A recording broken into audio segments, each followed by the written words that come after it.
Thank you so much. My name is Anthony Manyara, the President, Kenya University Students Organization, KUSO, and also doubling as the President of East African Students Union. Before I begin, let me say I give my condolences on behalf of KUSO and also on behalf of myself to a comrade from JKUAT who lost his life fighting for justice, fighting for progress, and fighting to ensure that this country becomes better. Denzel Omondi. Secondly, I would like to say that we welcome, as KUSO, we welcome the decision by the President of dismissing his entire cabinet. And we would like to say that as KUSO, we expect him to reconstitute a cabinet that gives hope, that inspires confidence, that can be able to be trusted by the people. When we are saying this, we are saying the faces that should be brought forward are new people. Our proposal is to the President. The cabinet must be constituted by equal number of youths and women and men. That means if we have 6 cabinet secretaries who are men, then we expect 6 as the youth who are under 35. And under 35, we expect that Gen Z also should be represented in that cabinet, maybe with at least 2 CSs. Another issue that we have seen it wise to say is that in the education sector has been crippled for a long time. And our expectation is that the government must never bring on board a CS like CS Mashogu anymore. We want someone who can be able to handle education sector with some knowledge. Remember, I have been saying this for a long time. That's 2 things. Number 1, you cannot pickpocket a naked man. Comrades, power. Number 2, you cannot cure diarrhea by stitching the anus. Comrades, power. Having said that, we expect that the government ensures that the cabinet secretary for education who comes on board should either be very much experienced with enough knowledge, with the qualifications, and should understand what really happens in our education sector. Yes, we will expect that CS to scrap off the new education funding model for the universities. The same cabinet secretaries to ensure that we have universal suffrage as a means of voting in our universities. We should ensure that the CS who comes must be very competent, free of corruption. History-wise, it should be as clean, very clean, spot clean in terms of character, and it should be it should boost the confidence. Remember, comrades are barometers of wisdom and catheters of knowledge.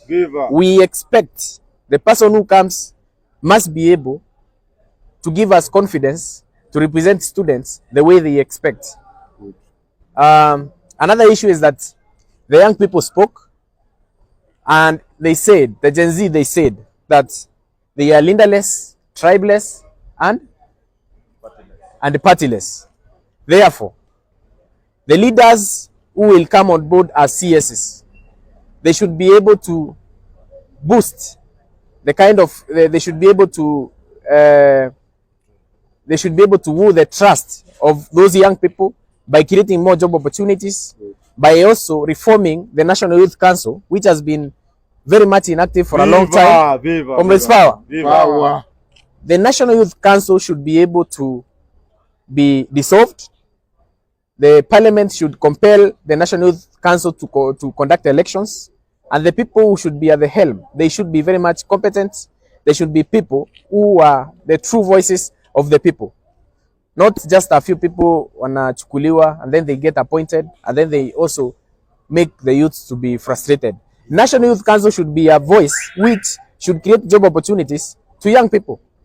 Inafaa kuwa even the private sector, when students are going to get jobs, the internships, they should be paid internships.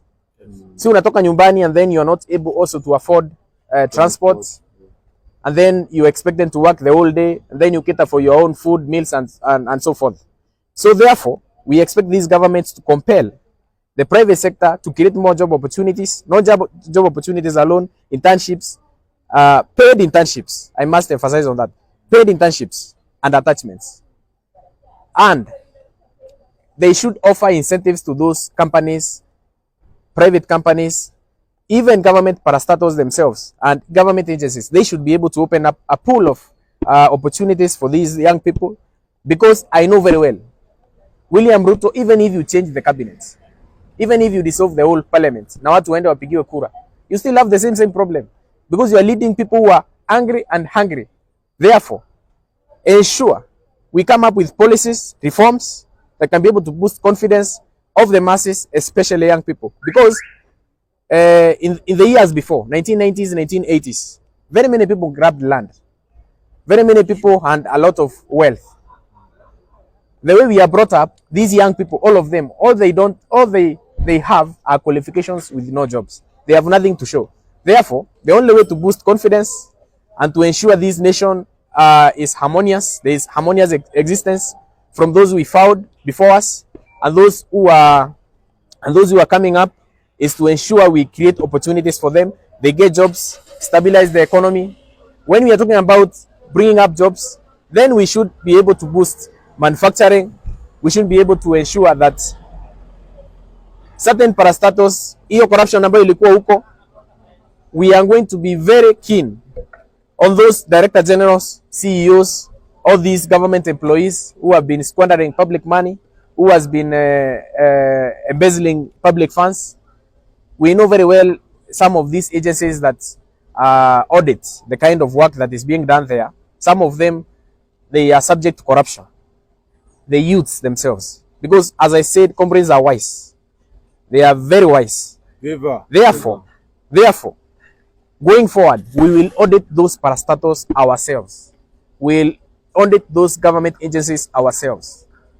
Hii ile wakati ambayo ulikuwa unaenda unatengeneza bill unapeleka parliament, and then it is told there by a certain committee of National Assembly, of Senate, inakuwa kwamba your bill cannot be tabled for motion.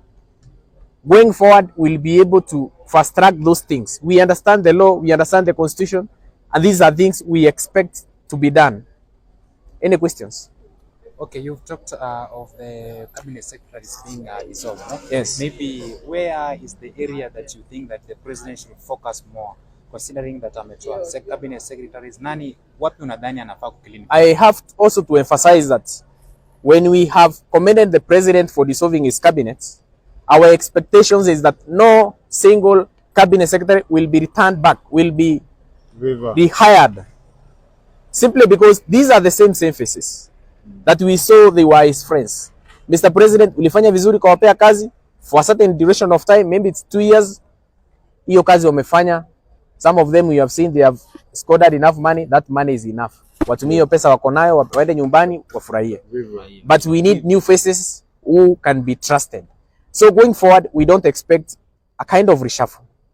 Ati huyu alikuwa mzuri kidogo, ati alikuwa amenyamaza, ati yakuwa anatuonyesha amenunua masaa na maviatu, ati sababu yeye arudishwe. We expect the entire cabinet to remain outside in the cold and new people to be hired. Very new people. And we have said the youths, Gen Z hawakuwa wanapigana bure. Some of my friends, comrades, wenye wamekufa, they have not died in vain. These people were fighting for some certain things to change in our society.